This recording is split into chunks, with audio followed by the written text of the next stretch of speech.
Derrière ces portes se cache un jardin secret. Imaginé par la famille Bouvier d'Ivoire, il invite les visiteurs à le contempler depuis plus de 30 ans. Le jardin ouvre en temps normal dès le mois d'avril. Le confinement a repoussé son ouverture. On va ouvrir le 13 juin. Donc il y aura encore toute la taille des haies de charmille. On attend le dernier moment pour que ce soit impeccable, mais c'est bien prévu. Et les allées ne sont pas encore super propres. On a des fleurs fanées, normalement on les coupe. La toilette du jardin n'a pas été encore faite. Jusqu'à présent, la déambulation se faisait de façon libre dans le labyrinthe. Cette année, un cheminement a été mis en place. Les visites guidées n'auront pas lieu, l'entrée se fera par groupe de 10 personnes, tous les quarts d'heure et sur réservation. Fabienne est jardinière ici depuis plus de 20 ans.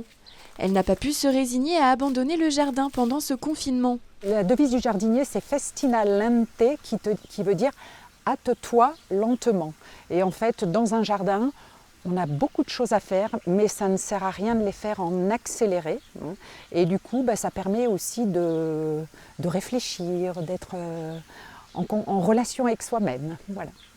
Dans les 2500 mètres carrés de jardin, 1500 variétés de plantes dévoilent leurs couleurs, leurs odeurs et leurs curiosités, à l'image de la scabieuse ping-pong.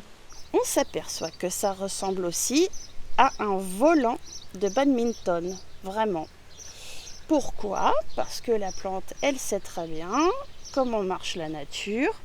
On a une graine ici assez lourde qui va permettre au poids d'amener la graine vers le bas pour qu'elle se plante directement dans la terre. Le petit volant pour partir le plus loin possible au vent.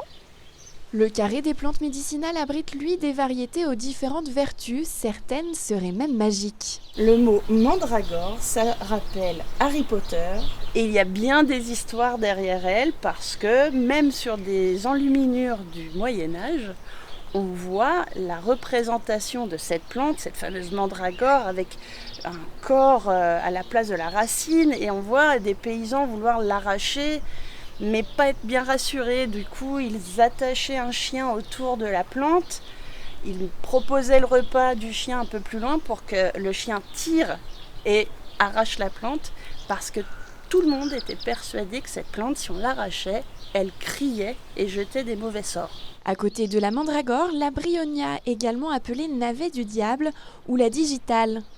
Des plantes aux bienfaits certains, mais qui s'avèrent toxiques si on les touche ou les ingère sans l'intermédiaire d'une transformation par les laborantins.